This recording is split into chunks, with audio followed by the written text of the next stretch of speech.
A miller's son died in 1669 and changed how humans see light forever. Not because he painted pretty pictures, but because he discovered something in shadows that nobody else could find. His name was Rembrandt van Rijn, and by the time he was finished, he'd lost everything he owned, buried 4 children, faced scandal, and created work so revolutionary that we're still trying to understand how he did it. This isn't a story about artistic genius overcoming adversity. It's stranger than that. It's about a man who got worse at playing the game everyone else was playing, yet somehow became greater because of it. Let's start with something that doesn't make sense. In 1606, the 9th child of a miller was born in Leiden, a city in the Dutch Republic you've probably never heard of. His parents, Harmen Gerritsoen van Rijn and Neeltgen Willemsdochter van Suitbroek, weren't poor, but they weren't wealthy either. His father ground grain for a living. His mother came from a family of bakers. These were practical people who understood work and survival, not art. Here's where it gets interesting. Most families in their position would push their children toward practical trades. But Rembrandt's mother did something different. She read scripture to her children constantly. Not as religious duty, but as story, as drama, as a way of understanding human nature. This matters more than you'd think, because later, when Rembrandt painted biblical scenes, he wouldn't paint them the way everyone else did. He'd paint them like he was watching real people in real moments, because that's how his mother had taught him to see them.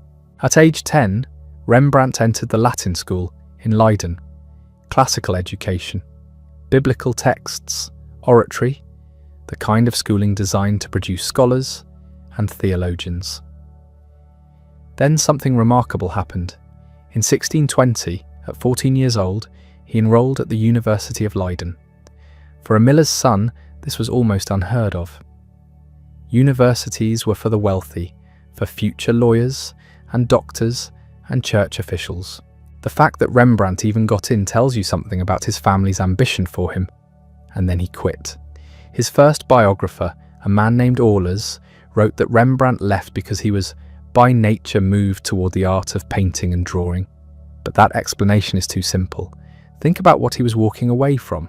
A university education in the 17th century was a guaranteed path to security, to respect, to a comfortable life. Art was risky, competitive, and most artists never made enough money to support themselves. Yet Rembrandt looked at this choice and decided to take the harder path. He found a teacher named Jacob Isaacs van Swanenburg. For 3 years, from age 14 to 17, Rembrandt learned the fundamentals: how to prepare a canvas, how to mix pigments, how to see composition and structure. But here's what's crucial. Van Swanenburg wasn't a great painter. He was competent, technical, but not exceptional. And maybe that was exactly what Rembrandt needed. He learned the mechanics without having a dominant, artistic personality, crushing his own emerging style. After 3 years, Rembrandt made a decision that would define his career. He left for Amsterdam. 6 months. That's all he spent with his next teacher, Peter Lastman, who was the most important history painter of the day. 6 months seems too short to learn much, but Lastman specialised in something specific: dramatic narrative scenes, filled with detail, emotion, and theatrical gesture. Rembrandt absorbed this like a sponge, but he didn't stay long enough to become a copy of his teacher. Then he did something unusual. He went back to Leiden.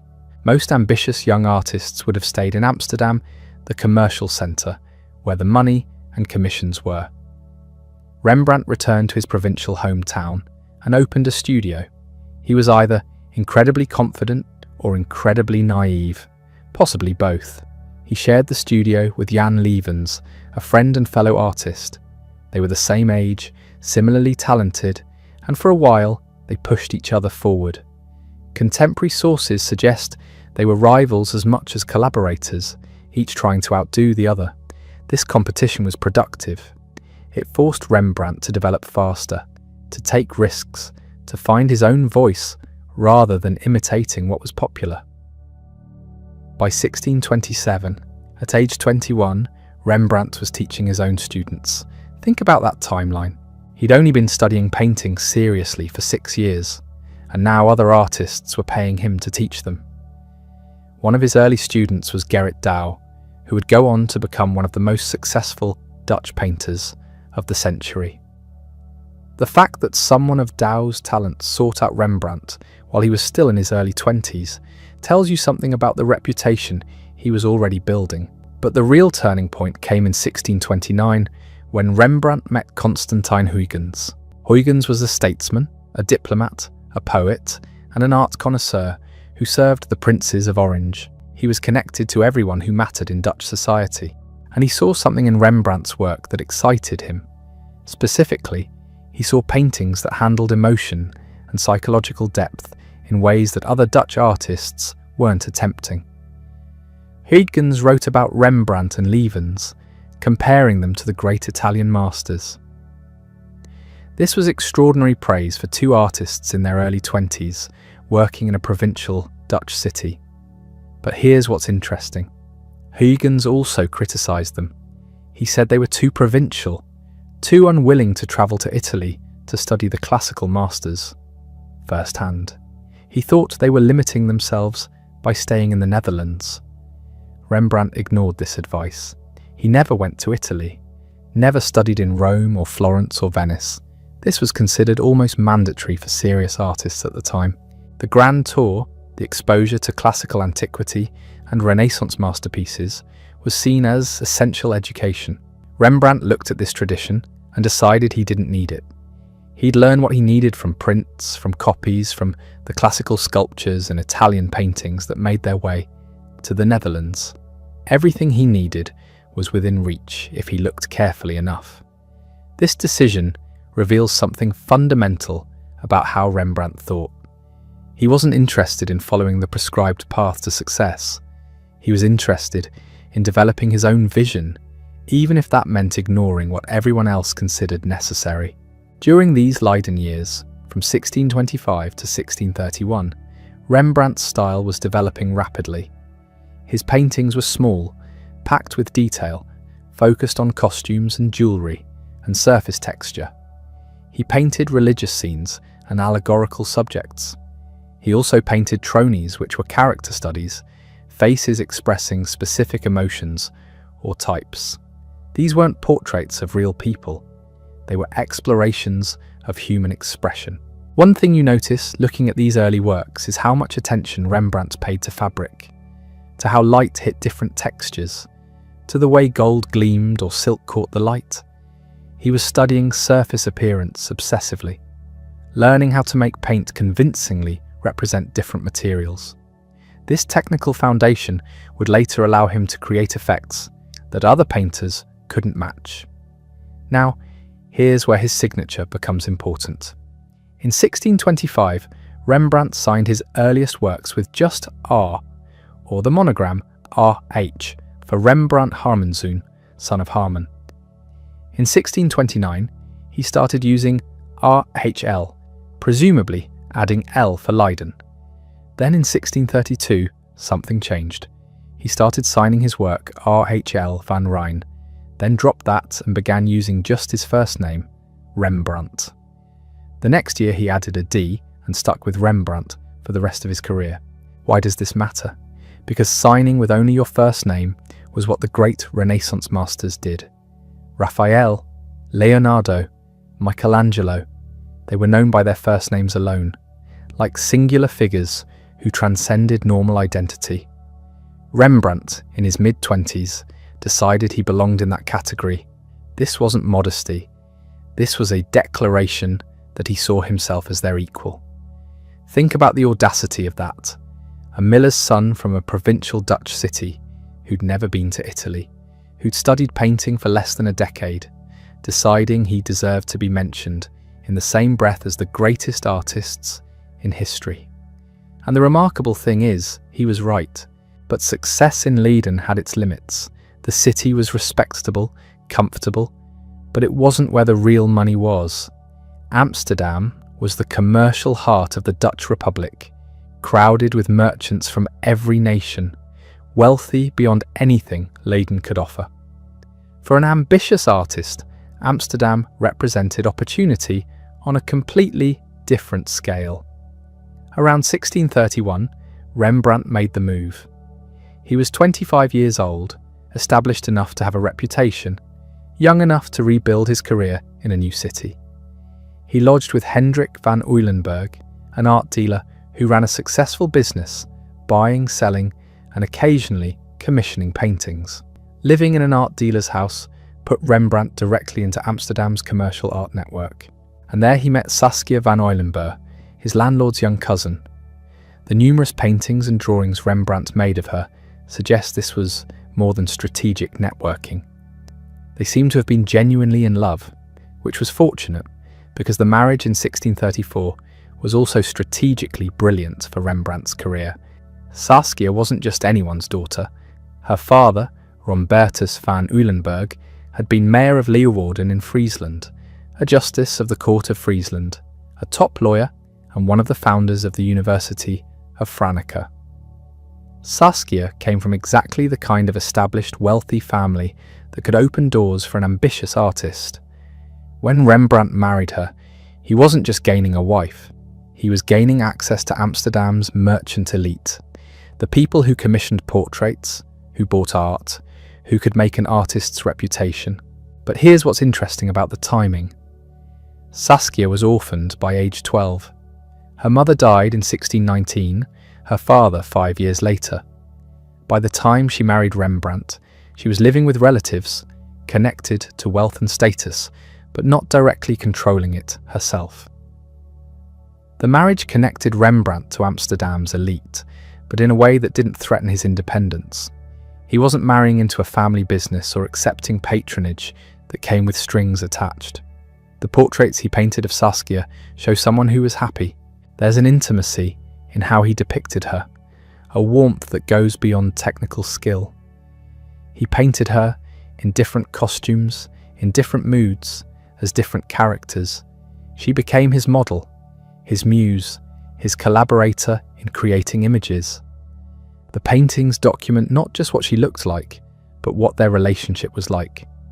Amsterdam in the 1630s was unlike anywhere else in Europe. The Dutch Republic had recently won independence from Spain, and Amsterdam was exploding economically. Trade routes to Asia, to the Americas, to Africa were making merchants wealthy beyond previous imagination. And unlike aristocratic societies where art was commissioned by kings and churches, in Amsterdam, art was bought by merchants, by guild members, by the rising middle class. This created a unique art market.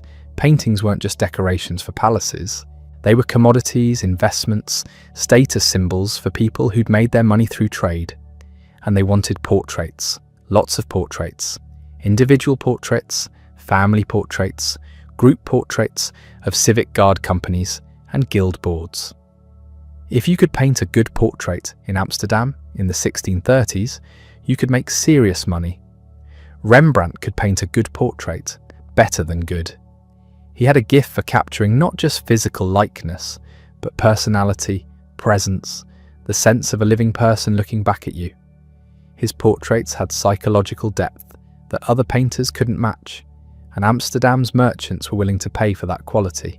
By the mid-1630s, Rembrandt was successful, wealthy, and famous. He was receiving more commissions than he could handle. He was teaching students who paid substantial fees. He was buying a large house, collecting art, building a reputation as one of Amsterdam's leading painters. Everything was working. The provincial miller's son had become an established master in the most prosperous city in Northern Europe. But success brought its own complications. Saskia's first pregnancy ended in tragedy. In 1636, she gave birth to their son, Rombertus, who died after only 2 weeks. Over the next 4 years, she would give birth twice more. Both children died within months. The grief must have been overwhelming, yet Rembrandt kept working, kept accepting commissions, kept painting. In 1641, Saskia gave birth again. This time, the child survived. They named him Titus, after Saskia's sister, Titia. Finally, After 3 dead infants, they had a living son, but Saskia never recovered her health. The repeated pregnancies had weakened her. In 1642, the year after Titus was born, Saskia died. She was 29 years old. Tuberculosis, probably, though the records don't specify. She was buried in the Oude Kerk, leaving Rembrandt with an infant son and a clause in her will that would complicate everything that followed. Saskia's will stipulated that Rembrandt could use Titus's inheritance, but only if he didn't remarry. If he took another wife, he'd lose access to the money. This seemed reasonable at the time, a way of protecting her son's financial future. But it meant that any future relationship Rembrandt had would exist in legal limbo, neither fully sanctioned nor entirely free. The year Saskia died, Rembrandt completed his most ambitious commission yet, the painting that would eventually be called The Night Watch, though it actually depicts a daytime scene. But that story, the one about how Rembrandt created his most famous work during the same year, he lost his wife. That's where things get complicated. The commission came in 1639, 3 years before Saskia's death. Captain Frans Banning Kock and 17 members of his civic militia company wanted a group portrait, standard practice for Amsterdam's civic guards. Each man would pay about 100 guilders for his place in the painting. Total payment, 1,600 guilders. A fortune. Group portraits had rules, unwritten but universally understood. Everyone gets equal prominence. Faces clearly visible, well lit, arranged in tidy rows or around a table. Democratic, fair, boring. Rembrandt ignored every rule. Instead of a static arrangement, he painted a scene of chaotic motion. The captain, dressed in black, issues an order to his lieutenant. The company surges into action, preparing to march. Some figures are prominently lit, others disappear into shadow. A small girl in a golden dress appears inexplicably among the armed men, carrying a chicken. Weapons bristle at odd angles. A dog barks. The whole canvas pulses with energy and disorder. The painting was massive, over 11 feet tall and 14 feet wide. Too large for Rembrandt's studio. He built a lean-to structure in his garden and painted there, working on the enormous canvas while his wife lay dying in the house. The militiamen hated it, or at least that's the legend. The story goes that they complained about not being equally visible, about being lost in shadow, about the chaotic composition that violated every convention. They refused to pay the full amount. Rembrandt's reputation suffered. The painting marked the beginning of his decline. None of that is true. The militiamen paid in full. There's no record of complaints.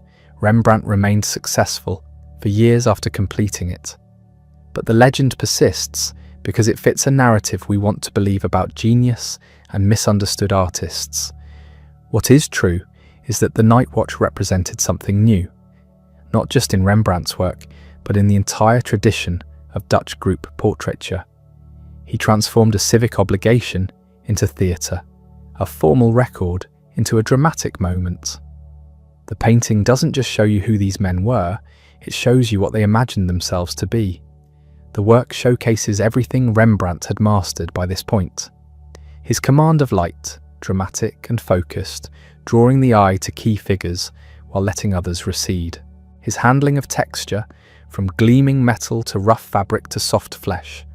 His ability to suggest motion and energy within a static composition. And most remarkably, his skill at creating psychological complexity even in a crowded scene where most faces appear only partially. Look at the captain's hand extended toward the viewer. Foreshortened, painted with such confidence that it seems to project out of the canvas. That hand took technical mastery most painters never achieved, yet Rembrandt made it look effortless. The painting's current name, The Night Watch, came much later. In the 18th century, after centuries of dirt and varnish had darkened the canvas, people assumed the scene took place at night. It doesn't. Rembrandt painted a daytime scene, with sunlight streaming in from the left. But the name stuck, another layer of mythology surrounding the work. In 1715, when the painting was moved to Amsterdam's town hall, workers trimmed all four sides to fit it into its new location. Two figures on the left disappeared completely. The architectural framing elements, the arch and balustrade that Rembrandt had carefully included, were cut away. The composition he'd designed was permanently altered, and nobody seemed to think this mattered much. That casual destruction tells you something about how the painting was valued at the time. Important enough to keep, but not sacred. Just another old militia portrait taking up wall space. While working on this monumental commission, Rembrandt was also managing a household in crisis. Saskia was ill. The three previous children had died. Titus was an infant, requiring constant care. The house on Sint Antonisbriestraat, purchased in 1639 for 13,000 guilders, was draining resources. Rembrandt had borrowed heavily to buy it, paying only a quarter down and owing interest on the balance. The house was extraordinary. 4 stories with a large studio space, rooms for students, storage for his growing collection of art and curiosities. But it was also sinking, literally tilting on its foundation. The entire row of houses needed stabilization, and all the owners agreed to split the cost. Rembrandt didn't pay his share. This would come back to haunt him. But in 1642, none of that seemed urgent. He was at the peak of his powers, producing work that would define his legacy. The Night Watch was just one commission among many. He was also painting portraits, biblical scenes, and continuing his experiments with etching, a medium he'd mastered with unprecedented skill. His etchings from this period show an artist working at the absolute height of technical ability. The density of line, the control of tone through cross-hatching, the ability to suggest form and space with minimal means. Rembrandt's prints were collected across Europe. People who couldn't afford his paintings could buy his etchings, spreading his reputation far beyond Amsterdam. He'd also built a thriving teaching workshop. Students paid 100 guilders per year to train with him, and he was selling their work, profiting from their labour while they learned his techniques. This wasn't unusual. It was standard practice for successful masters, but Rembrandt ran his workshop on an industrial scale, teaching dozens of young painters who absorbed his style so thoroughly that their works are sometimes still mistaken for his. Then Saskia died and everything changed. Not immediately, not in obvious ways. Rembrandt kept working, kept accepting commissions, kept teaching, but something shifted internally. The paintings from the mid-1640s onward show a different sensibility, less theatrical display, more introspection, less concern with impressing viewers, more interest in psychological depth and spiritual themes. He needed help managing the household. Titus was barely a year old, requiring constant care. Rembrandt hired a woman named Geertje Dirks to serve as the child's nurse. She was a widow, practical and capable, and she became his lover. For about 6 years, Geertje lived in Rembrandt's house, caring for Titus and managing the household. She appears in no paintings, at least none that can be definitively identified. We know her primarily through legal documents, which is never a good sign. The relationship soured. Around 1647, a younger woman named Hendrikje Stoffels joined the household as a maid. She was 20 years old, 26 years younger than Rembrandt. Within a few years, it became clear that Hendrikje had replaced Geertje in Rembrandt's affections. Geertje didn't take this well. In 1649, she sued Rembrandt for breach of promise. She claimed he'd promised to marry her, given her jewellery that had belonged to Saskia, and treated her as his wife. Now he was throwing her out for a younger woman. She wanted compensation. The court sided with Geertje, awarding her 200 guilders per year. Rembrandt appealed, managed to reduce the amount slightly, but was ordered to pay. He paid for a while, then stopped. What happened next is one of the ugliest episodes in Rembrandt's life. With the cooperation of Geertje's family, Rembrandt had her committed to a house of correction in Gouda, a kind of workhouse for people deemed morally wayward. She was confined there for 5 years. Rembrandt paid the cost of her confinement. which was less than the annual support the court had ordered him to provide. The legal manoeuvring that made this possible is complex, but the essential fact is simple. Rembrandt used his resources and connections to have his former lover institutionalized rather than pay what the court had ordered. When Geertje was finally released in 1655, she died shortly after, broken by the experience. This is hard to reconcile with the empathetic artist whose paintings show such understanding of human suffering. But there it is. Rembrandt could be ruthless when his interests were threatened.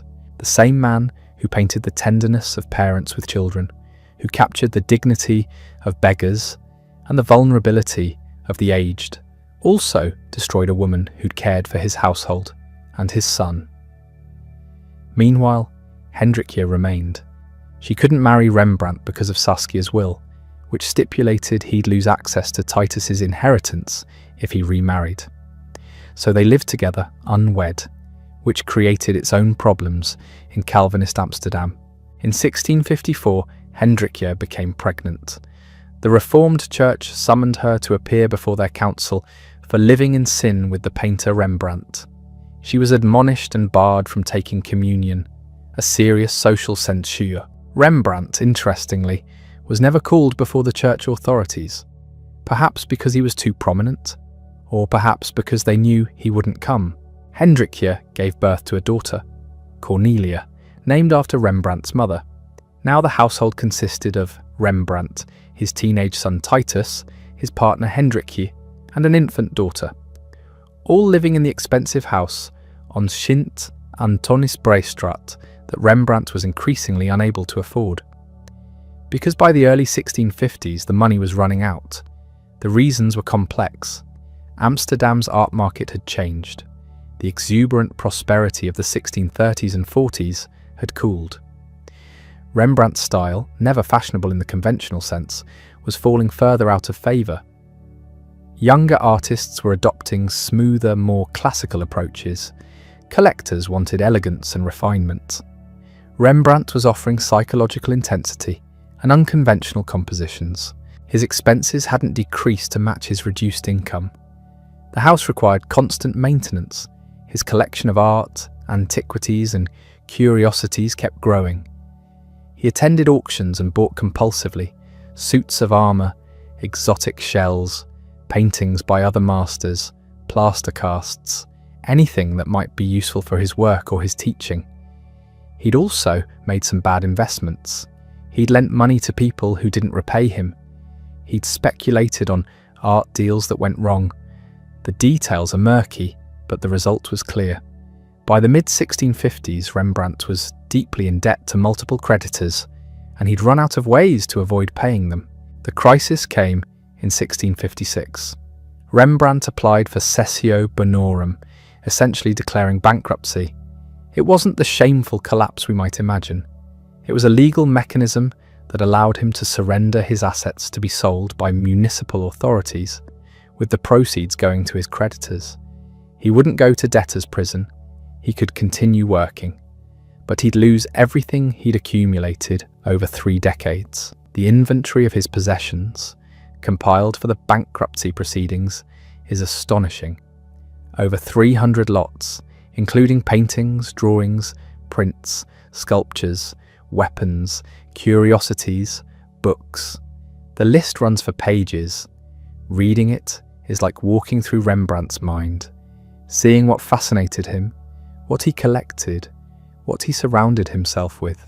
He owned works by Raphael, Giorgione, Palmavecchio, hundreds of prints by Dürer, Lucas van Leyden and other masters, shells and coral, plaster casts of classical sculptures, costumes and theatrical props, weapons and armour, busts of Roman emperors, portfolios of his own drawings and etchings, the accumulated treasury of a working artist's lifetime. All of it was sold at auction in 1657 and 1658. The sales didn't raise enough to satisfy his creditors completely, but they were sufficient to avoid worse consequences. Rembrandt was ruined financially, but remained free to continue working. And here's where the story takes an unexpected turn. Because what should have been the end of Rembrandt's career became instead a new beginning. The house on Rosengracht was smaller, simpler, in a less fashionable neighbourhood, but it was theirs, or at least they could afford the rent. And something unexpected happened after the bankruptcy. Rembrandt's work got better, not in spite of the disaster, but perhaps because of it. When you've lost everything except your ability to paint, you focus on what matters. The late 1650s and early 1660s mark a shift in Rembrandt's style. The paintings become darker, more introspective, more emotionally direct, less concerned with showing off technical virtuosity, more interested in capturing something essential about human experience. Take the self-portraits from this period. Rembrandt had been painting himself for decades, but these late self-portraits are different. They're unflinching, an aging man, his face marked by time and hardship, looking directly at the viewer with neither pride nor shame, just presence. The paint is applied differently too, thick, rough, almost sculptural in places. You can see the brushstrokes, the layers building up. It's the opposite of the smooth, polished technique fashionable at the time. It looks unfinished to eyes trained on conventional beauty, but it's more truthful than anything conventionally beautiful could be. He's not hiding anything anymore. Not the wrinkles, not the sagging flesh, not the evidence of a life lived hard. These paintings ask a question that most artists avoid. What does it mean to grow old? What happens when your body betrays you? When your face in the mirror becomes a stranger's face? Rembrandt answers by painting exactly what he sees, with a compassion that never tips into sentimentality. He's not asking for pity. He's documenting the reality of being human in a mortal body. And somehow, in that specificity, in that refusal to idolize or beautify, he creates something universal. The market didn't care. These late self-portraits weren't popular.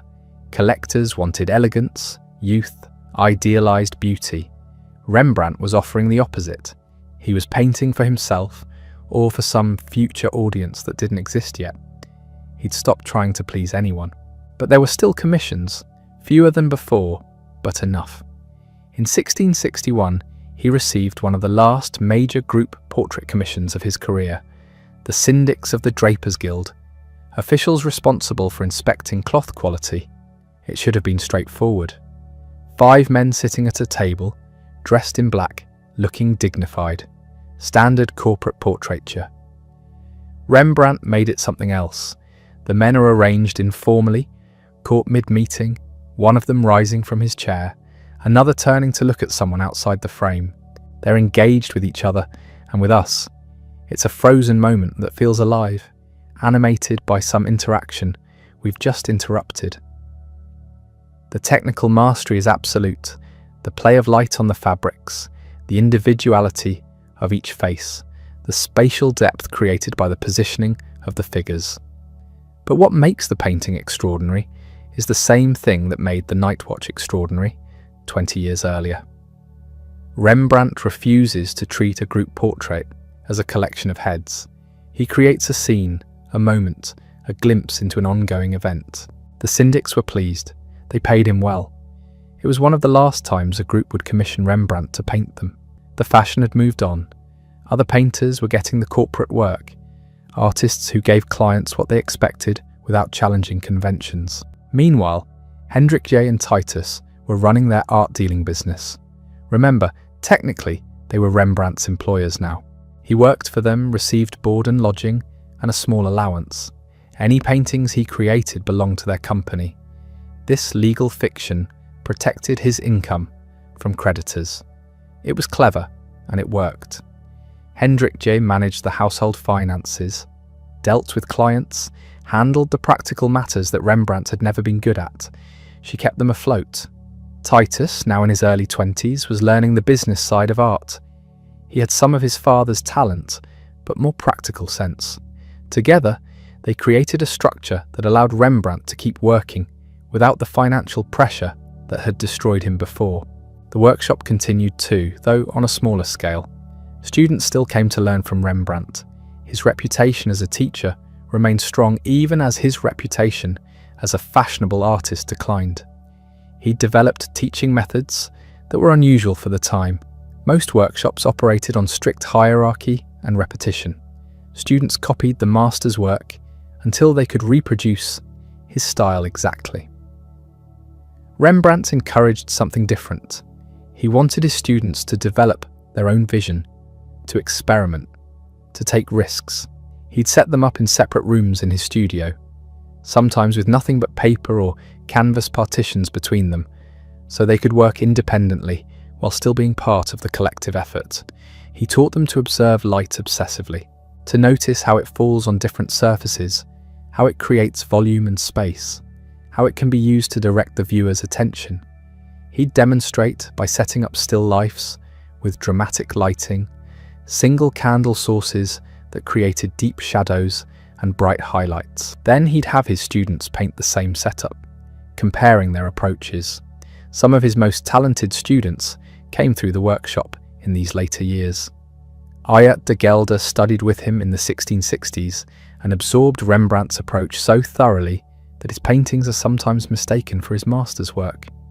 The influence flowed both ways too. Rembrandt was never too proud to learn from his students, to adopt techniques they discovered, to let their experiments inform his own work. This generosity in teaching, this willingness to share knowledge without hoarding it, was unusual. Many successful artists guarded their methods jealously, seeing students as potential competitors. Rembrandt treated teaching as part of his artistic practice. The workshop was a laboratory where ideas were tested collectively. But teaching didn't pay what it once had. The fees he could charge were lower. There were fewer students, and the income from painting, while steady enough to survive, was nowhere near what he'd earned in the 1630s and 40s. They were getting by, but just barely. Then, in 1662, another major commission arrived. The sampling officials had been successful enough that word spread. A new civic building, the Amsterdam Town Hall, needed paintings. Rembrandt was commissioned to paint The Conspiracy of Claudius Civilis, a massive work depicting a historical scene of Dutch resistance to Roman rule. It was a chance to work at the scale and ambition he'd once been known for. He created something extraordinary. The painting was huge, dominated by a central figure of Claudius Civilis, the one-eyed leader of the revolt, surrounded by conspirators swearing an oath. The lighting was dramatic, almost theatrical. The paint was thick, aggressive, built up in layers that gave the surface a sculptural quality. It was bold, unconventional, powerful. The officials hated it. They'd expected something classical, elegant, appropriate for a prestigious civic building. What they got was raw, violent, disturbing. The one-eyed Civilis looked more like a barbarian than a hero. The oath-swearing scene had a sinister quality rather than noble dignity. It was too much, too intense, too Rembrandt. They rejected it. Rembrandt took the painting back, and in an act that still puzzles scholars, he cut it down. The original was enormous, perhaps 20 feet across. What survives is less than a quarter of that, just the central scene.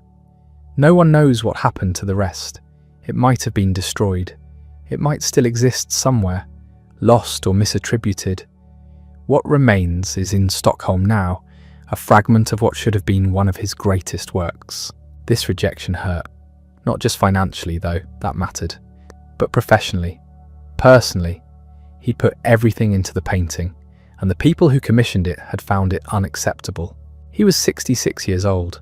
His style, the approach he'd spent a lifetime developing, was being rejected by the very institutions that should have celebrated it. But he kept working. What else could he do? In 1663, Hendrikje died. The cause isn't recorded. She was only 37. She'd been with Rembrandt for 16 years, seen him through bankruptcy and humiliation and rejection, managed his household, borne his child, loved him without condition. Her death was registered at the Westerkerk. She was buried in a rented grave, the kind that gets reused after a few years. No monument, no lasting marker. Rembrandt was devastated. The paintings from after her death show it. They're darker, more somber even than before. The faces he paints carry a weight of accumulated loss. He'd outlived Saskia, and now Hendrikje. Everyone he'd loved was gone, except Titus and Cornelia. He painted a series of works depicting biblical figures in moments of grief or contemplation. Simeon holding the infant Jesus, knowing he'll die soon. Jacob blessing his children. The prodigal son returning home, collapsing into his father's arms. These weren't just religious paintings, they were meditations on mortality, forgiveness, the burden of survival. The Return of the Prodigal Son, painted sometime in the mid-1660s, is one of his final masterpieces. The composition is simple, a father embracing his son, who kneels before him in rags, having squandered his inheritance and returned home broken. Behind them, figures in shadow watch the scene. The father's face is tender, his hands gentle on his son's back.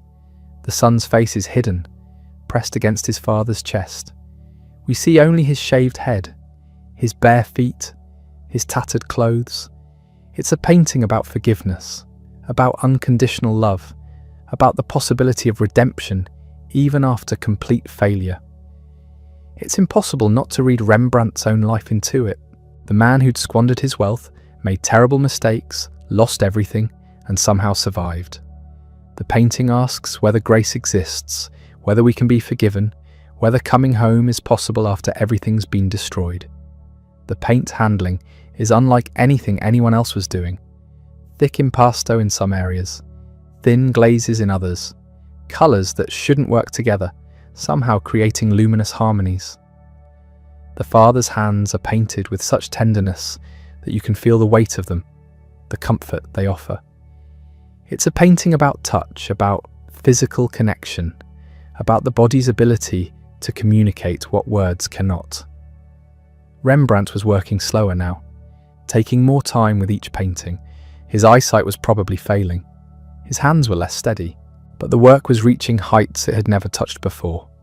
Everything inessential had been stripped away.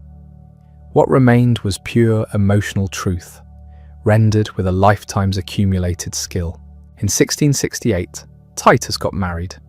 He was 26, marrying Magdalena van Loo, the daughter of a silversmith.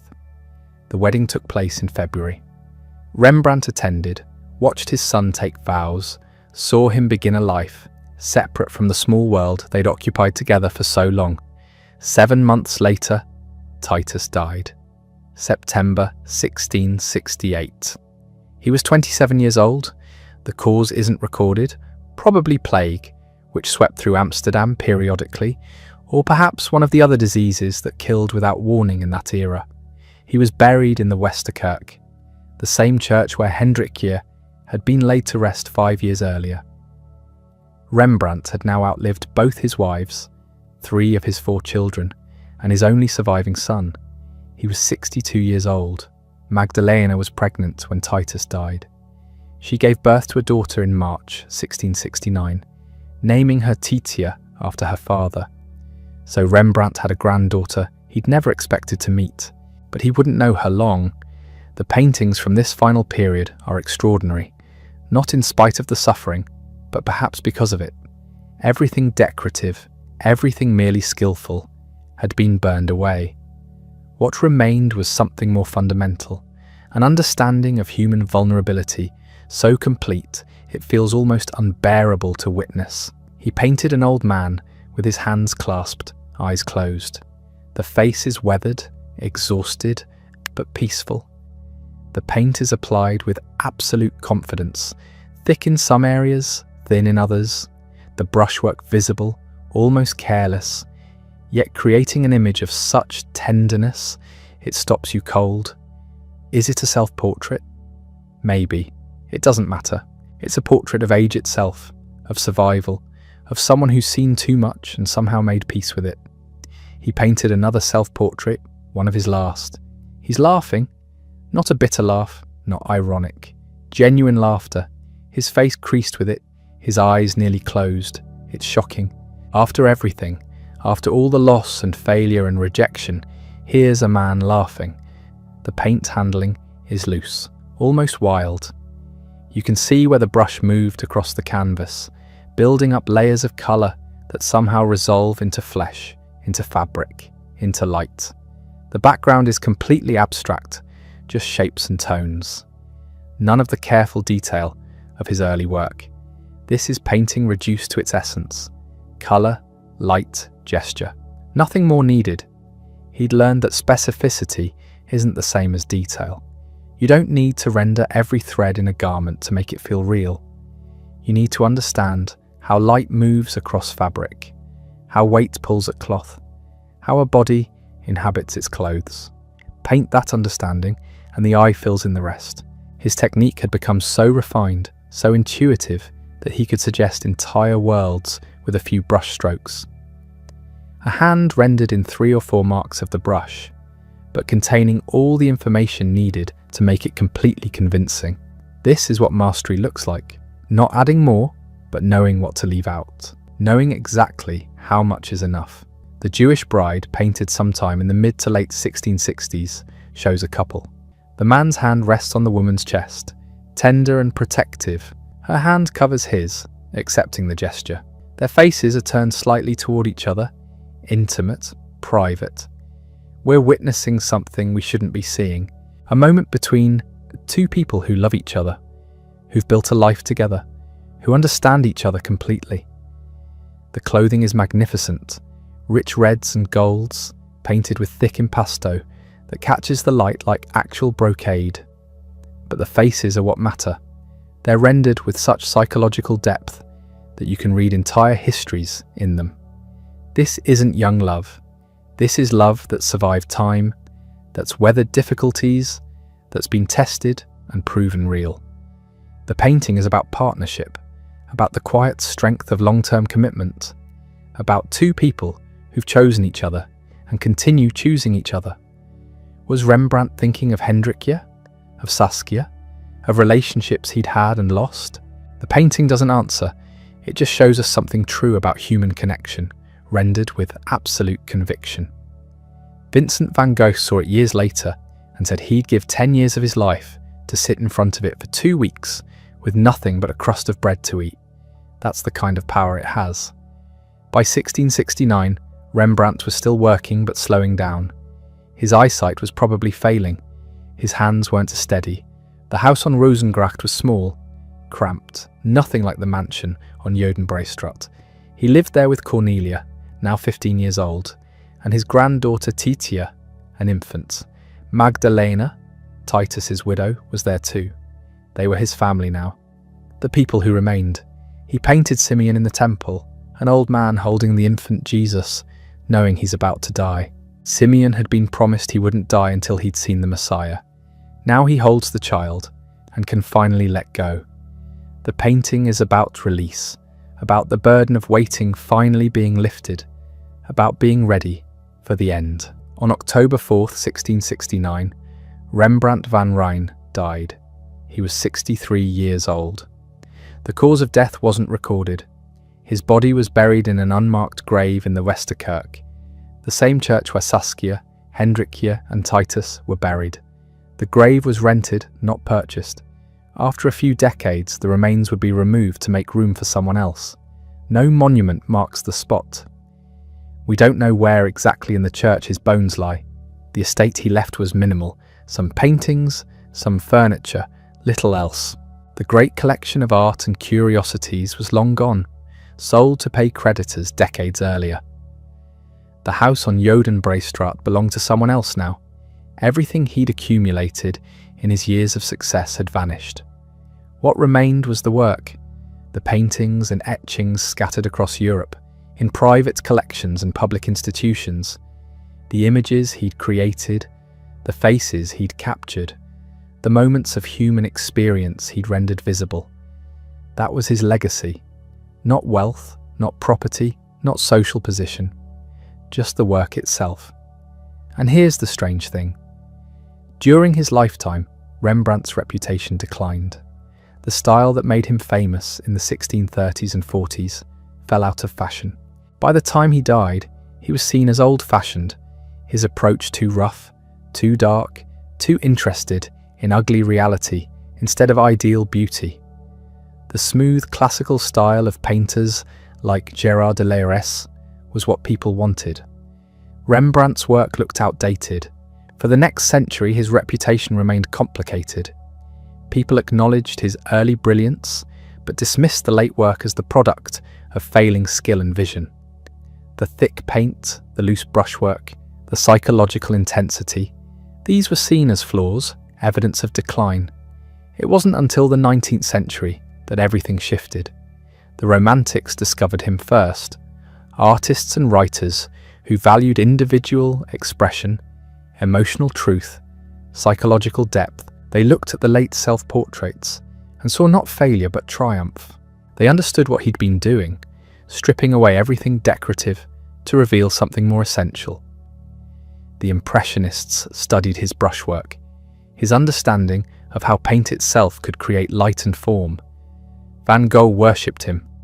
Rembrandt became, posthumously, what he never quite was in life, universally acknowledged as a master, one of the greatest painters who ever lived. Today his work hangs in every major museum. The Night Watch dominates a wall in the Rijksmuseum. The self-portraits are scattered across the world. The Jewish Bride, The Return of the Prodigal Son, the portraits of Saskia and Hendrikje, all of it preserved, studied, endlessly reproduced. But here's what's worth understanding. The greatness wasn't obvious to his contemporaries. They saw someone who'd had success and squandered it, someone whose style became increasingly eccentric and difficult, someone who died poor and largely forgotten. The recognition came later, when enough time had passed for people to see what he'd actually accomplished. When the fashion for smooth classical painting had passed and artists were ready to appreciate something rawer, more psychologically complex. This happens with artists. The work that's most challenging, most ahead of its time, often isn't recognized until decades or centuries later. Rembrandt was painting in ways that wouldn't be fully understood until the 19th century, using techniques, exploring subjects, achieving effects that his own era couldn't process. He was too far ahead. The tragedy is that he knew it. The late paintings show an artist working at the absolute peak of his powers, doing things no one else could do. And he was doing it in poverty and obscurity, rejected by the institutions that should have celebrated him. He kept working anyway. What else could he do? The paintings from his final years don't feel bitter or defeated. They feel hard-won, like he'd gone through everything that could break a person: bankruptcy, humiliation, the loss of everyone he loved, and had come out the other side with something intact. Some core understanding about what it meant to be human. That's what you see in The Return of the Prodigal Son. Not despair, but grace. The possibility of forgiveness, of homecoming, of being accepted despite everything. It's a painting by someone who'd experienced failure completely and was still capable of imagining redemption. The self-portraits track this journey, from the confident young man in fancy dress to the weathered old painter laughing at the absurdity of it all. They're not just documentation of aging, they're philosophical investigations. What remains when everything external is stripped away? What's the self underneath all the performance? These questions weren't academic for Rembrandt. He'd lived them, lost the wealth, the status, the reputation. What he had left was the work and whatever understanding he'd gained from surviving. The technique evolved. Early on, the brushwork was tight, controlled, everything rendered with precision. By the 1650s, he was painting differently. Looser, faster, more gestural. The paint became thick in places, built up in layers, catching light in ways smooth surfaces couldn't. Art historians call this impasto. Rembrandt used it to create texture, dimension, the illusion that light was actually reflecting off a figure's face rather than being painted onto canvas. Look at the details in his late work. The hands in The Jewish Bride aren't carefully delineated, they're suggested. A few strategic brushstrokes that somehow convey more tenderness than perfect anatomical rendering ever could. The fabric in his late portraits isn't meticulously detailed. It's impressionistic, almost abstract up close. But step back and it reads as cloth with weight and texture. This was radical. Most Dutch painters prided themselves on precision, on surfaces so smooth you couldn't see brushstrokes. Rembrandt went the opposite direction. He wanted you to see the paint, to understand that this was a constructed illusion, and somehow that made it feel more real. His students noticed the change. Some followed him into this new territory. Others stuck with the old smooth style that sold better. Because here's the thing about being ahead of your time. The market doesn't follow immediately. The patrons who commissioned portraits wanted polish, refinement. They wanted to look impressive. Rembrandt was increasingly interested in making them look human. The bankruptcy inventory from 1656 lists his possessions, paintings, hundreds of them, prints and drawings, exotic objects, shells, minerals, costumes from different cultures. He'd been collecting obsessively for years, using these objects as props, as teaching tools for his students. Everything went to auction. Most of it sold for less than he'd paid. What the inventory doesn't capture is the psychological weight. Rembrandt had built a life around these objects. They weren't just possessions. They were his visual library, his reference material, his connection to the wider world. Losing them meant losing part of his artistic identity. But necessity forced adaptation. Without the grand house and the extensive collection, he had to work differently. Smaller canvases sometimes, simpler compositions, more focus on faces, on hands, on the elements that actually mattered. The constraints might have improved the work. The relationship with Hendrik Stoffels stabilized his personal life, even as everything else collapsed. She wasn't educated like Saskia had been, wasn't from a wealthy family, but she was loyal, practical, capable. When the authorities came after his assets, she helped create the legal fiction that let him keep working. She ran the household, managed the business side, dealt with creditors. Their daughter Cornelia was born in 1654. Hendrikje faced public shame for this, summoned before church officials to answer for living in sin. She endured it. Rembrandt couldn't marry her without losing Titus's inheritance from Saskia's will. So they remained technically unmarried, socially suspect, but functionally a family. The paintings of Hendrikje from this period show something different from the portraits of Saskia. Less idealization, more intimacy. She's not posed as a mythological figure or dressed in elaborate costume. She's just herself, bathing, reading, existing. The paint handling is tender, the light soft. These feel like private moments, not public performances. Titus appears in paintings throughout this period too. You can track him growing from child to young man. Rembrandt painted his son repeatedly, trying different costumes, different poses, but always with a gentleness that's unmistakable. The boy who'd lost his mother, watched his father lose everything, but remained devoted. In 1660, Hendrikje and Titus officially formed an art-dealing business. Rembrandt became their employee. It was a legal maneuver, a way to protect his earnings from creditors. But it also must have felt strange. The master painter, one of the most famous artists in Europe, officially working for his teenage son and his partner. He kept painting. The sampling officials came in 1662, one of his last major group commissions. It's different from the Night Watch, quieter, more subdued. The figures are arranged around a table examining cloth. No dramatic action, no theatrical staging, just men doing their job, captured with dignity and precision.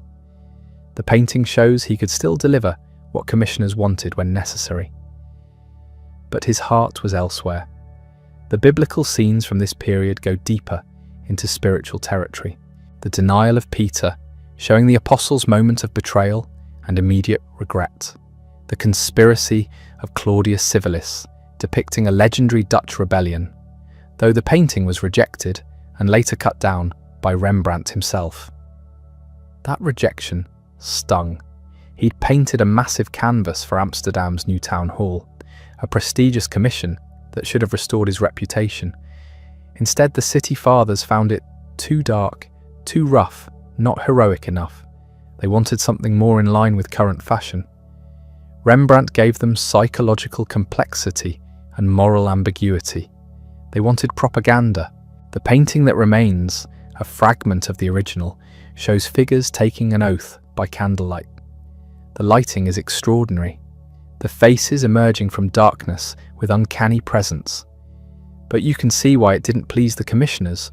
It's strange, unsettling, the kind of painting that demands attention rather than providing easy satisfaction. This pattern repeated. Rembrandt would receive a commission, produce something brilliant but not quite what was wanted, face disappointment or rejection. The gap between his vision and public taste kept widening. Most artists would have adjusted. Rembrandt doubled down. The late self-portraits become almost confrontational. Here I am, they seem to say. Old, worn down, unfashionable, but still here, still making art. Some show him laughing, others serious, a few almost haunted. They're not trying to flatter or impress. They're documents of endurance. What was he thinking during these years? The letters that survive don't tell us. They're mostly business correspondence, requests for payment, practical matters. The inner life remains hidden, visible only through the paintings themselves. But you can make inferences. Someone who keeps painting at this level, through poverty and obscurity, isn't motivated by money or fame. Those were gone. What remained was the work itself, the daily practice of looking and making, of translating vision into paint. That had to be enough because it was all he had left. The house on Rosengracht, where they lived after the bankruptcy, was modest. 3 stories, respectable but not grand. Rembrandt set up his studio there, continued teaching a few students. The workshop was smaller now, less prestigious, but still functioning. Young painters still wanted to learn from him, even if fashionable Amsterdam had moved on. His technique kept evolving. The paint got even looser in places, almost sculptural. He'd build up thick passages of lead white for highlights, let them catch actual light, and throw tiny shadows. The effect created luminosity that flat painting couldn't match. Stand close to a late Rembrandt and it's almost abstract. Step back and everything resolves into perfect clarity. This wasn't decline, it was refinement. Everything inessential falling away until only the core remained. The ability to capture a face, a gesture, a moment of emotional truth with maximum economy and maximum impact. That's what the late work does. Every element earns its place. The Jewish Bride, painted around 1665, shows a couple in what appears to be a tender moment. The man's hand rests on the woman's chest, protective, intimate. Her hand covers his. The identities are uncertain. Some scholars think it's Isaac and Rebecca. Others suggest a contemporary couple in costume. The ambiguity doesn't matter. What matters is the emotion. The paint handling is extraordinary. The woman's sleeve is built up with thick impasto, golden yellow, catching light. You could almost touch the fabric. The faces are softer, more blended, but no less present. The couple exists in a golden atmosphere, isolated from the world, complete in themselves. Vincent van Gogh saw this painting and said you'd give 10 years of your life just to sit in front of it for 2 weeks with nothing but a crust of bread for food. He understood what Rembrandt had achieved, something beyond technique, beyond skill, a kind of visual poetry that spoke directly to the soul. The return of the prodigal son came even later, probably in the final year or 2 of Rembrandt's life. It's based on the biblical parable. The son who squandered his inheritance returns home, broken and destitute. The father welcomes him back with open arms, unconditional forgiveness. The painting is large, the figures life-size. The son kneels, his back to us, head against his father's chest. The father's hands rest on the son's shoulders, tender and protective. Surrounding figures watch, their reactions mixed. Some seem moved, others skeptical, but the focus is that embrace. The father's face shows infinite compassion. The son's bare feet, visible at the bottom of the canvas, are damaged, worn from the journey. The red robe draped over his shoulders is ragged. Every detail speaks of suffering and acceptance, of judgment withheld, of a love that persists despite everything.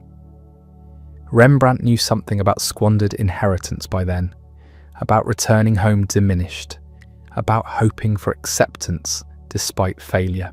The painting feels personal in ways that transcend the biblical source. It's about the human need for forgiveness, for homecoming, for the possibility that our worst mistakes don't define us forever.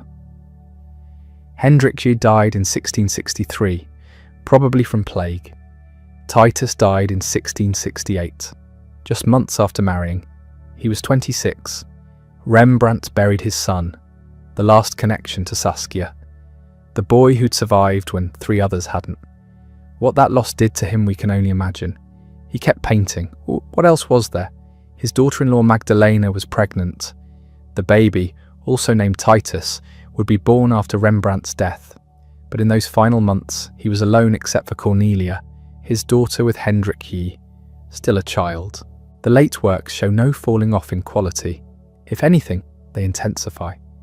Simeon with the Christ child in the temple, painted around 1669, shows the old prophet holding the infant Jesus, recognizing him as the Messiah. Simeon's face is ecstatic, illuminated from within. The paint is loose, quick, confident. The hand of someone who'd been doing this for 50 years and knew exactly what every brushstroke should accomplish. Rembrandt died on October 4th, 1669. He was 63. The cause isn't recorded.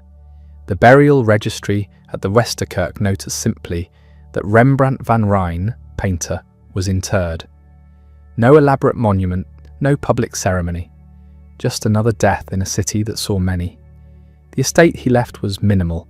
Some furniture, a few paintings, not much else. Cornelia inherited what little there was. The great house was long gone. The collection dispersed.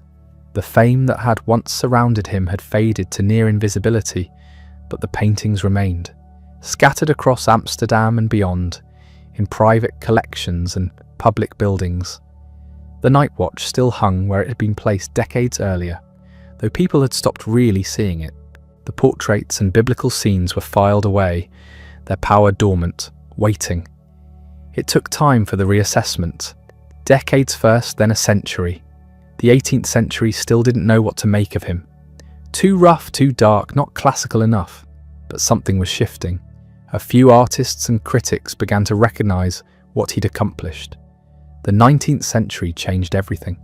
Romanticism arrived with its emphasis on individual genius, emotional depth, psychological complexity. Suddenly Rembrandt's rough surfaces and dramatic shadows weren't flaws. They were revolutionary techniques that had anticipated everything the Romantics valued. French artists discovered him first. Delacroix studied the prints, learning how Rembrandt could suggest entire worlds with a few etched lines. The British followed. Reynolds had already admired him, but now younger painters were making pilgrimages to see the works scattered across European collections. Something fundamental was shifting in how people understood art. The classical ideal of smooth finish and noble subject matter was giving way to something more emotionally immediate.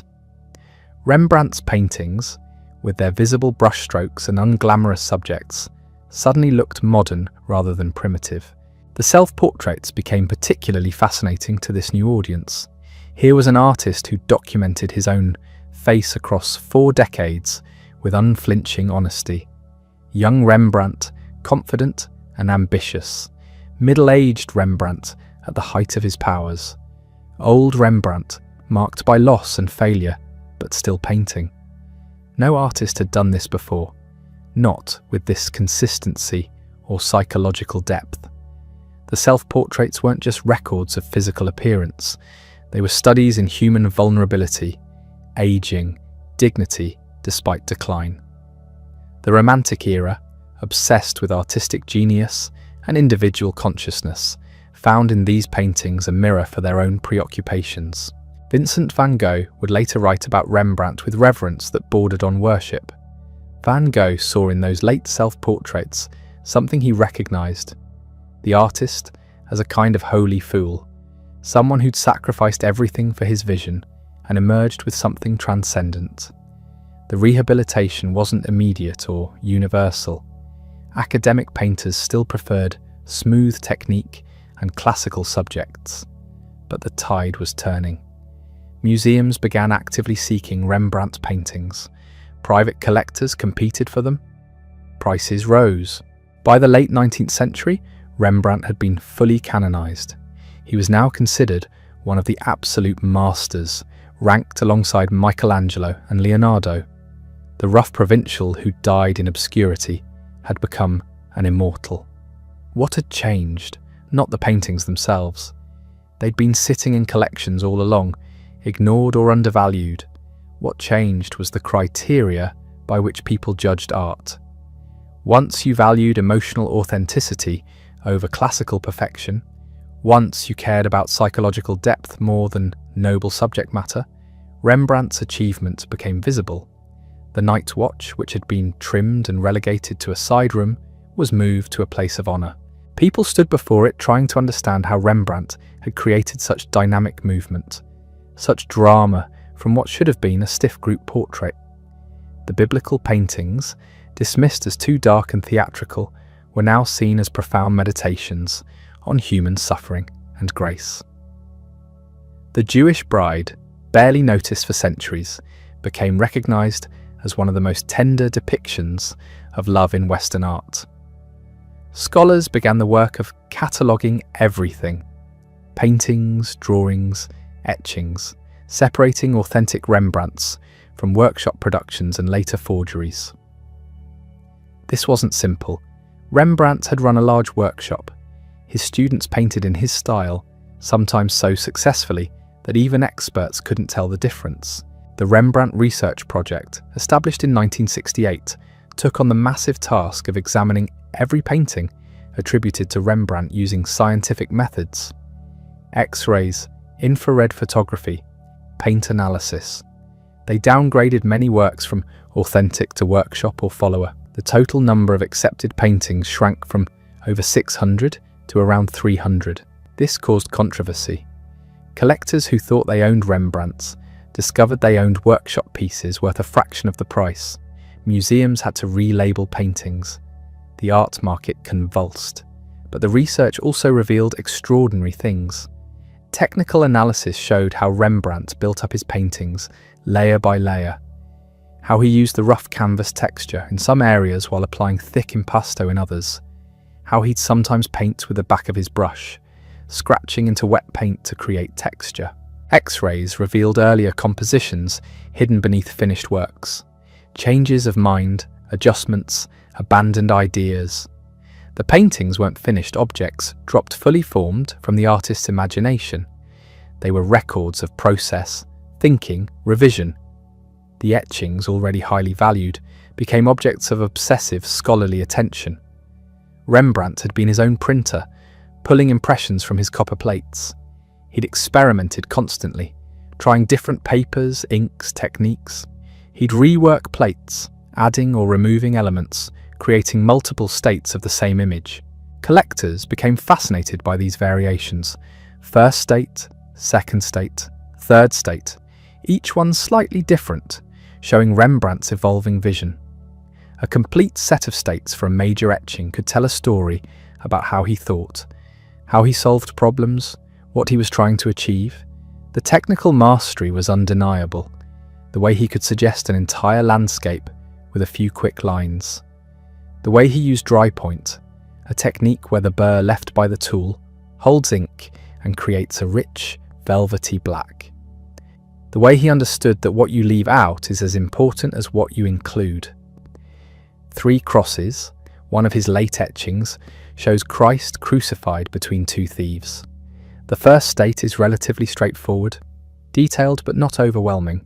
But Rembrandt kept working the plate, and in the 4th state, he transformed it completely. Heavy diagonal shading plunges most of the scene into darkness.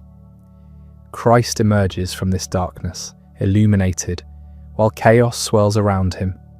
It's one of the most dramatic images in printmaking, and it shows an artist still pushing boundaries in his 60s. The drawings presented their own challenges. Thousands survive, scattered across collections worldwide. Some are clearly preparatory studies for paintings or etchings. Others are independent works, finished compositions in themselves. Still others are quick sketches, ideas captured before they evaporated. Rembrandt drew constantly, on whatever paper was available. In chalk, ink, wash. He drew from life, from imagination, from other artists' works. His drawings of elephants came from sketching animals brought to Amsterdam from distant lands. His biblical scenes came from memory and meditation. The spontaneity of the drawings reveals something the paintings sometimes obscure. How quickly he thought, how directly he translated vision into mark-making. A few lines suggest a face. A wash of ink creates atmosphere. There's no labouring, no second-guessing visible in the marks themselves. Modern audiences sometimes struggle with the paintings. They're dark, literally. Centuries of varnish and dirt have obscured them. Cleaning is controversial because removing old varnish risks damaging the paint beneath. But even when properly cleaned, Rembrandt's paintings remain darker than most old masters. That's intentional. The shadows matter as much as the light. The technique itself can seem crude compared to the smooth finish of academic painting. You can see brush strokes. Paint is built up thickly in some areas, thinly in others. Faces might be rendered in careful detail, while clothing is suggested with a few rough strokes. This looks unfinished to eyes trained on classical perfection. But that's the point. Rembrandt understood something fundamental about how we actually see. We don't perceive everything with equal clarity. Our eyes focus on what matters, the face, the gesture, the emotional center of a scene, while peripheral details remain vague. His technique mimics this selective attention. The rough surfaces also have a physical presence that smooth painting lacks. Light hits the thick impasto differently, creating a sense of texture and three-dimensionality. The paintings aren't just images, they're objects with their own material reality. Contemporary artists recognized this immediately. Painters in the 20th century who were pushing against academic tradition found in Rembrandt a predecessor. He'd already demonstrated that visible brushwork could be more expressive than invisible technique. That darkness and shadow were compositional tools, not failures of illumination. That psychological truth mattered more than physical beauty. Francis Bacon studied Rembrandt's portraits. Lucian Freud did too. They saw in those faces a refusal to idealize, a commitment to showing human beings as they actually were, flawed, aging, vulnerable. This wasn't cruelty. It was a kind of compassion, an acknowledgement that we're all struggling through existence as best we can. The self-portraits became particularly important to modern artists. The idea that you could use your own face as subject matter repeatedly, documenting time's passage and life's accumulated weight, offered a model for artistic practice that felt deeply relevant. Van Gogh had done it. Picasso would do it. Rembrandt had shown the way. Your own face becomes a laboratory where you can experiment with technique, expression, honesty. The self-portrait isn't narcissism. It's the most available model, always present, never complaining about long sessions. Museums around the world now consider their Rembrandt holdings among their greatest treasures.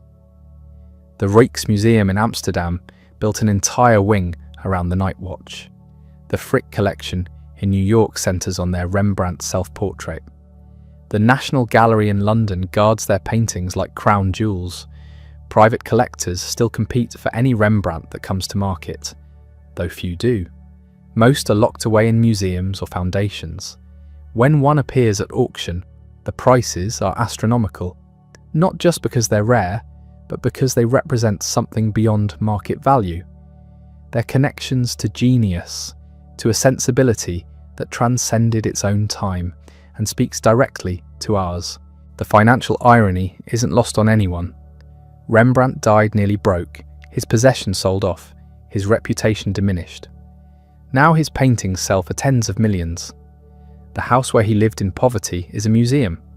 The bankruptcy that humiliated him is a historical footnote to a career now seen as one of the greatest in Western art. But this raises uncomfortable questions. Do we value his late work more because we know about his suffering? Would the paintings mean less if he died wealthy and comfortable? Is our response to the art inseparable from the biography, or does the work stand on its own, regardless of context? There's no clean answer. The paintings existed before we knew the life story, and they'll exist after we've forgotten it. But knowing that the return of the prodigal son was painted by a man who'd lost everything adds resonance. The father's acceptance of his wayward son feels more poignant when you know Rembrandt was, in some sense, painting his own need for forgiveness and homecoming. The technical achievement alone would secure Rembrandt's reputation, but technique serves vision, and Rembrandt's vision was fundamentally about what it means to be human, vulnerable, struggling, marked by time and loss, but capable of dignity, compassion, transcendence. That's why the work survives. That's why it matters, not because it's old or famous or expensive, but because it shows us ourselves with uncommon clarity. The faces in his paintings aren't idealized, they're real people, complete with flaws and damage, and somehow that makes them more beautiful, not less. He painted himself one last time in 1669. The face looking back from the canvas is almost unrecognizable from the young man who'd stared out from those early self-portraits. The flesh sags. The eyes have seen too much, but there's something else there too. Not defeat exactly, maybe acceptance, maybe exhaustion, maybe just the quiet knowledge that time had finally caught up with him. Rembrandt died on October 4th, 1669.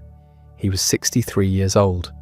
The cause of death wasn't recorded, probably one of the countless illnesses that swept through Amsterdam regularly.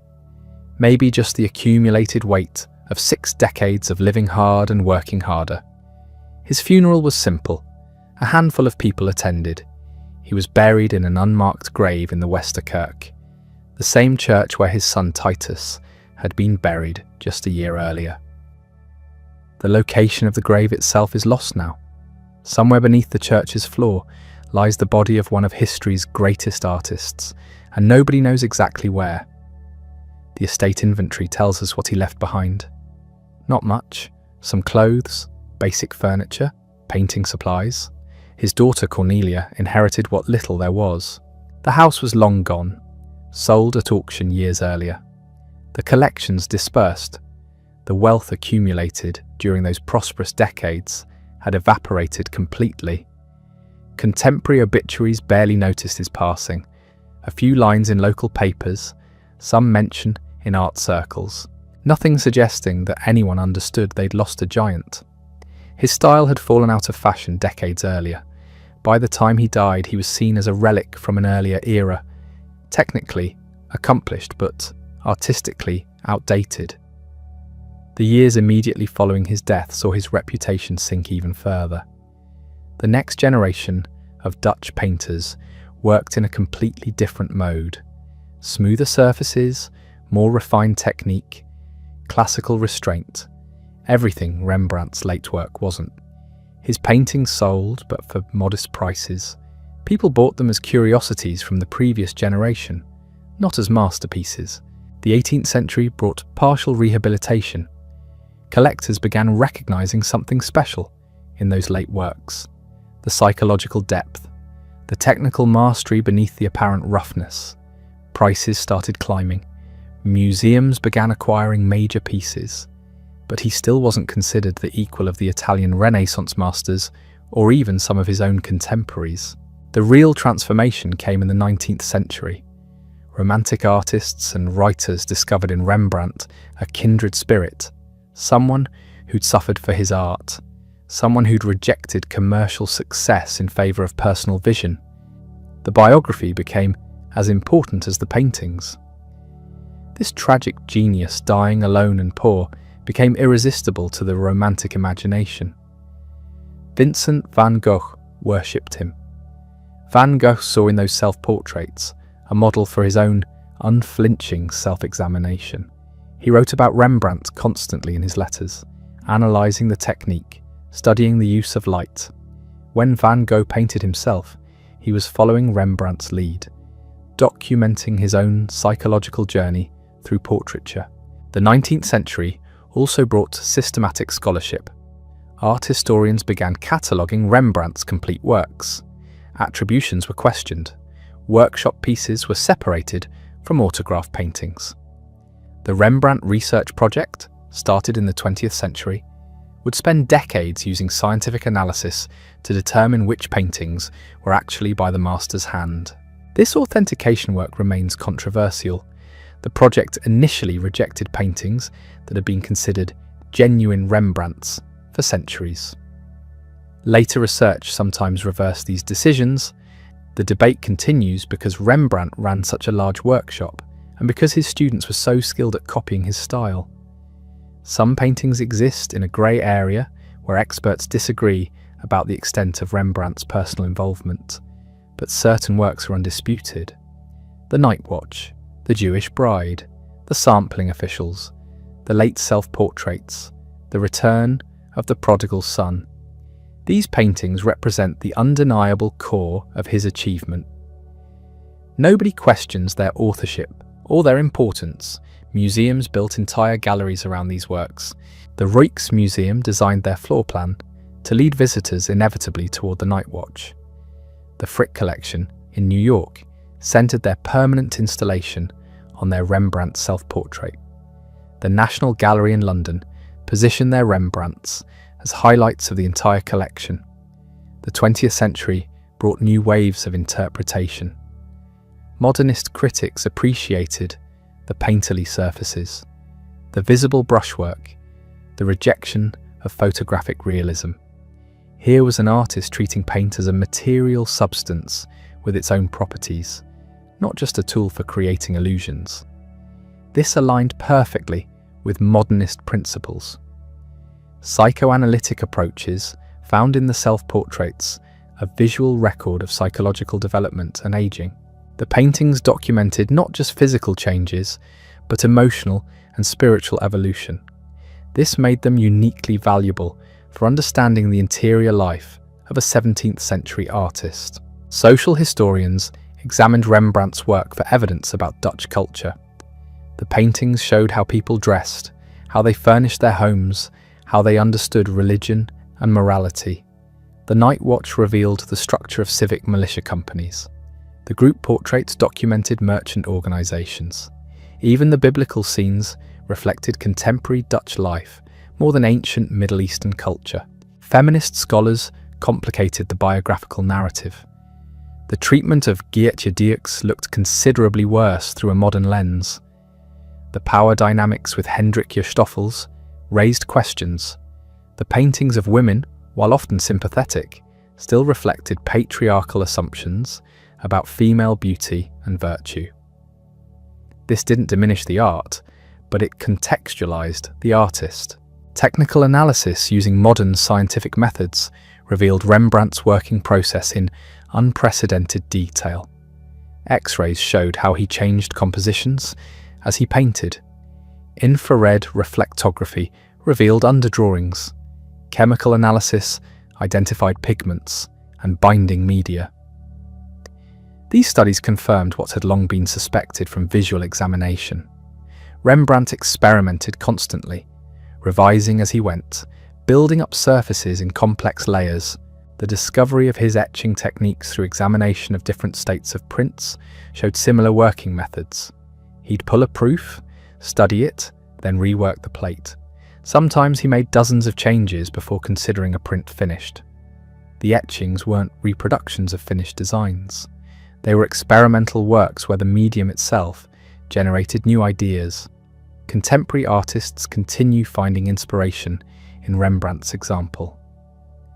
The British painter Frank Auerbach studied those late portraits for decades, trying to understand how Rembrandt achieved such psychological presence through purely painterly means. Lucian Freud cited Rembrandt's influence on his own unflinching portraits. Photographers like Richard Avedon referenced Rembrandt lighting in their work. Film directors borrowed his compositional strategies, the dramatic chiaroscuro, the spotlight effect, the way secondary figures emerge from shadow. These techniques translated directly to cinema. You can see Rembrandt's influence in everything from film noir to contemporary prestige dramas. Writers used him as a character or reference point. His life became the subject of novels and plays. The poverty and neglect, the artistic integrity, the complicated personal life. It all made for compelling drama, even if the details were often fictionalized for narrative purposes.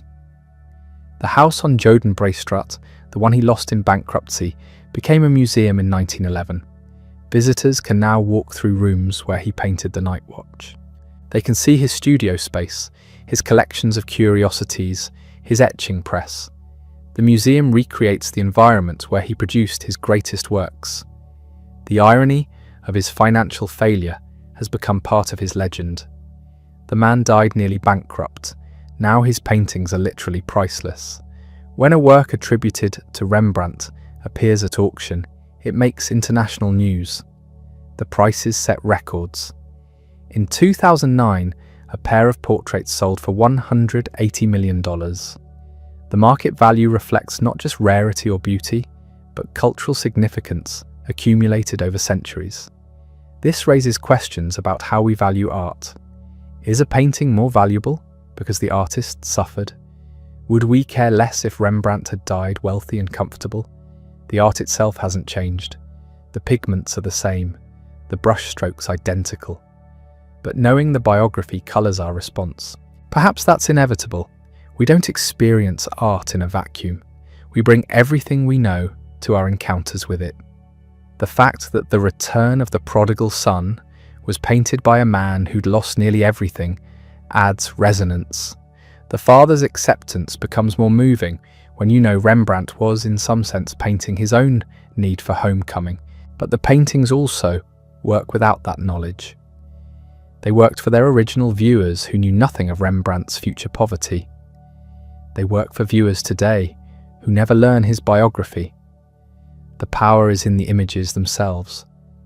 The light, the faces, the humanity rendered visible through paint on canvas. That's the real achievement, not the tragic biography, not the financial failures or personal complications, the paintings, the etchings, the drawings. These objects that continue speaking across 4 centuries because they captured something essential about human experience. Standing in front of a late Rembrandt portrait, you're not looking at a historical artifact. You're looking at a human being who lived and suffered and thought and felt. The paint becomes transparent. You see through it to the person beneath. That's the magic Rembrandt achieved, and that no amount of technical analysis fully explains.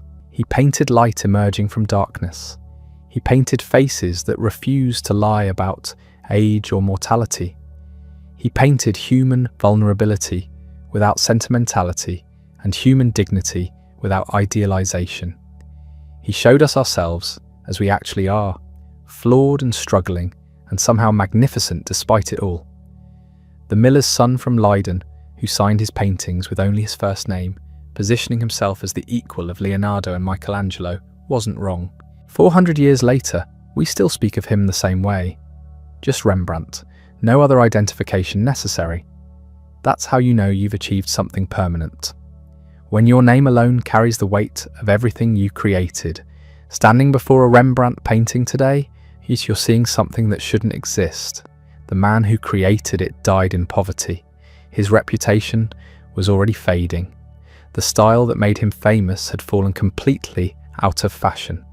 Those thick brushstrokes, that dramatic lighting, that refusal to prettify his subjects, all of it looked outdated to his contemporaries. They wanted smooth surfaces and classical restraint. Rembrandt gave them psychological complexity, rendered in rough, urgent paint. The intervening centuries changed how we see. What looked like decline to 18th century eyes looks like mastery to ours. The technical innovations that confused his contemporaries became the foundation for how modern artists think about paint itself. The emotional directness that seemed crude became the standard we measure honesty against. But here's what matters more than any posthumous vindication. Rembrandt kept working. Through bankruptcy, through the deaths of everyone he loved, through professional rejection and social scandal, he kept painting. Not because he expected recognition. He'd already watched his reputation crumble. Not because he needed the money, though he did. He kept painting because it was what he did. The only thing that made sense when everything else had fallen apart. The late self-portraits document this. An old man staring back from the canvas with neither pride nor shame, just presence, the accumulated weight of 6 decades visible in every line of his face. These aren't flattering. They're not trying to impress anyone. They're simply true, and that truth cuts deeper than any idealized beauty could manage. You can track the evolution if you look at the work chronologically. The young Rembrandt, confident and ambitious, painting himself in fancy costumes and dramatic lighting. The successful Rembrandt at mid-career, technically brilliant, sought after by wealthy clients. Then the late Rembrandt, stripped of everything except his ability to see clearly and render what he saw with absolute conviction. The technique itself tells the story. Early work is tight, controlled, showing off skill. Late work is looser, faster, more direct. The paint becomes a physical presence on the canvas rather than a transparent window. You see the brushstrokes. You understand this is an illusion being constructed, and somehow that makes it feel more real, not less. This wasn't regression. It was refinement, everything decorative falling away until only essentials remained. A few marks suggesting a hand, thick impasto catching light like actual fabric. Faces rendered with such psychological depth that you forget you're looking at paint on canvas and start believing you're seeing an actual person. Modern painters recognized this immediately. Van Gogh studied those late portraits obsessively, trying to understand how Rembrandt achieved such presence through purely painterly means. Francis Bacon saw in those faces a refusal to idealize that aligned with his own brutal honesty. Lucian Freud found permission to paint flesh as it actually exists, sagging and imperfect, and somehow more moving than any classical perfection. The paintings survived because they addressed something permanent, not fashion or taste, which shift constantly, something more fundamental. What it means to age, what it means to lose everything, what it means to keep going anyway. These aren't historical curiosities. They're active documents, still asking questions we haven't finished answering. Consider what we've inherited from this one man. The idea that painting visible brushstrokes is more honest than hiding them. The understanding that darkness matters as much as light. The recognition that psychological truth trumps physical beauty. The belief that faces should reveal character, not just features. All of this traces back to decisions Rembrandt made while working in obscurity, rejected by the institutions that should have celebrated him. He changed how light works in painting. Before Rembrandt, chiaroscuro was a technique among techniques. After him, it became a way of structuring vision itself. The spotlight effect he perfected, that dramatic beam illuminating a face, while everything else recedes into shadow, became so fundamental to visual culture that we barely notice it anymore. It's how we light films, how we shoot portraits, how we instinctively imagine drama itself. The self-portrait as autobiography, that's Rembrandt too. Artists had painted themselves before, but not like this. Not as a sustained investigation across decades. Not with this level of psychological honesty. He turned his own face into a laboratory for exploring what time does to a person. What experience writes on flesh. What remains when everything external is stripped away. His teaching methods, encouraging students to develop their own vision, rather than simply copying his style, that approach eventually became standard. But in 17th century Amsterdam, it was radical. Most workshops operated on pure imitation. Rembrandt wanted something different. Individual expression within a shared technical foundation. The tension between those two principles, mastery of craft and personal vision, defines art education even now. The financial story remains instructive. Rembrandt earned a fortune and lost it completely. Not through bad luck alone, through spending compulsively on things that mattered to him. Collections, art supplies, objects that fed his work. He prioritized making great paintings over maintaining financial security. That choice destroyed him economically. It also produced The Jewish Bride and The Return of the Prodigal Son. Would we trade those paintings for a version of Rembrandt who died wealthy and comfortable? The question answers itself. The work matters more than the man's comfort. That sounds brutal. It is brutal. Art doesn't care about the artist's well-being. The paintings exist independent of whether their creator thrived or suffered. They're what remains after everything personal has dissolved. Museums understand this. They preserve the work, not the life. The Night Watch hangs in the Rijksmuseum behind climate-controlled glass, protected by security systems, monitored constantly. The man who painted it lies in an unmarked grave somewhere beneath the Westerkerk. We know where the painting is. We've lost track of the body. That tells you what survives and what doesn't. But the paintings carry traces of the life anyway. You can't separate them completely. The Return of the Prodigal Son, painted by a comfortable academic, would be technically accomplished and emotionally hollow.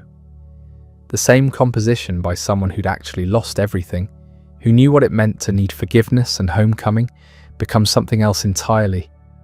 The paint itself seems to carry that knowledge. The late work resists easy consumption. These aren't pretty pictures you hang on a wall and forget about.